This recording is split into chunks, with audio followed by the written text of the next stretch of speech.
All right, today we are going on an incredible journey back in time. We're going to trace the path of one of history's most legendary networks, the Silk Road. And this isn't a short trip, it's a 1,500-year saga of connection, conflict, and exchange that really did change everything. But here's a thought to kick things off. What if the world's most famous trade route wasn't actually built for trade at all? What if the real reason it all started was, well, something much more intense? Like war? Okay, so first things first. When you picture the Silk Road, don't imagine a single long highway. It's really not that. Think of it more like a massive spiderweb of routes, crisscrossing both land and sea.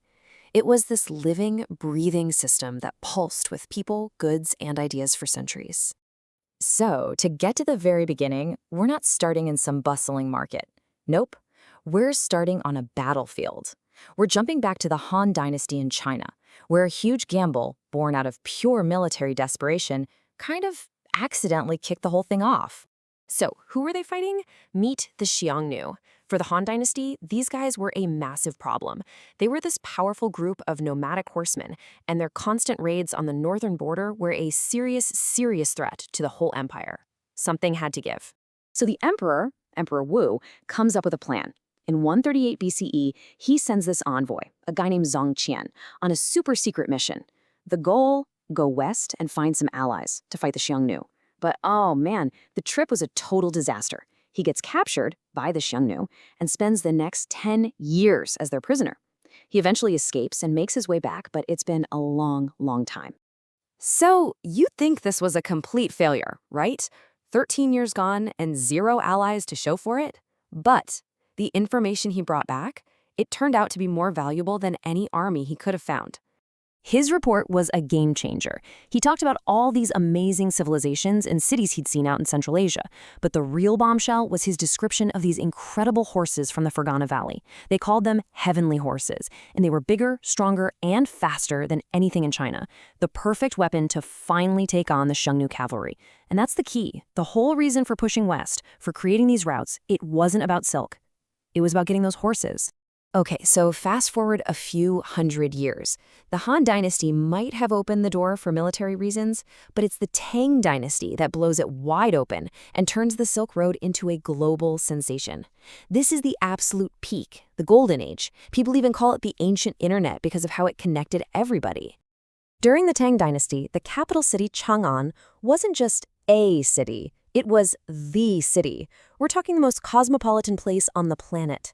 You'd have merchants from Persia, monks from India, diplomats from Byzantium, all rubbing shoulders on the same streets.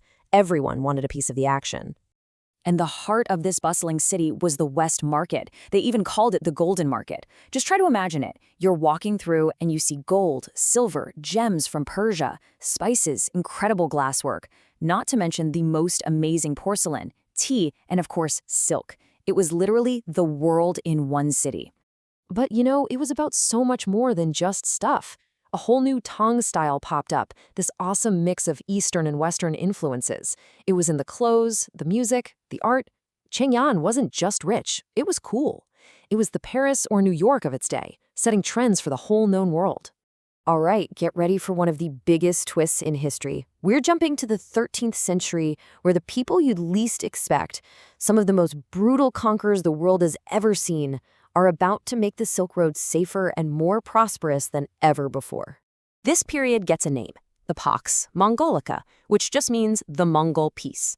And it's pretty straightforward, really. The Mongols conquered this enormous stretch of land, all the way from China to Europe, and by putting it all under one rule, they suddenly made traveling across it way easier and safer. Just how safe was it? Well, there's this incredible saying from the time that sums it up perfectly. They said, "A maiden carrying a nugget of gold on her head could wander safely throughout the realm." Think about that. That's not just some nice poem, it was the reality. The Mongols' reputation was so fierce that bandits just didn't dare. And that's the great Mongol paradox, right? We remember them as these brutal conquerors, but in reality, they were also incredibly practical rulers. They knew that trade meant money, lots of tax revenue, so they protected it like their lives depended on it. And they were smart about it. They set up this amazing postal relay system so messages could travel fast. They got rid of bandits. They even standardized things like taxes and weights and measures to make business smooth. For about 100 years, they basically created the largest free trade zone the world had ever seen. But as we all know, good times don't last forever. We're now heading into the 15th century, and the glory days of the Silk Road are coming to an end. It wasn't one big event that killed it, but more of a slow fade as the camel started to lose its battle against the ship. It really was a death by 1,000 cuts. First, the Mongol Empire fell apart, and with it, that amazing security system vanished. Then Constantinople fell in 1453, and the new Ottoman rulers jacked up taxes on the land routes. Even the environment played a part. Oases that travelers depended on started drying up. But the real nail in the coffin? Sea travel. It was just better, faster, cheaper, and you could move way more stuff on a ship than on a camel. And the effect on the Silk Road was devastating. As the world's trade moved to the oceans, those incredible oasis cities that had been centers of civilization for centuries just faded away. They fell into poverty and were eventually swallowed by the desert.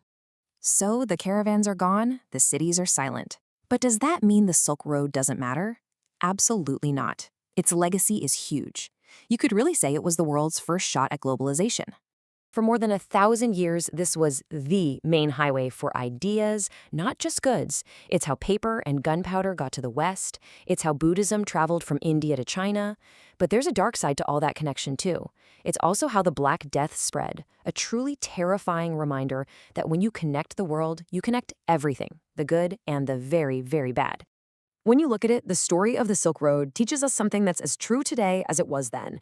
Connecting people brings amazing benefits, wealth, art, ideas, but it also comes with massive risks. It's a lesson that feels incredibly relevant right now, doesn't it? So I'll leave you with this question. What can this 1,500-year-old story teach us about the connected world we're living in today?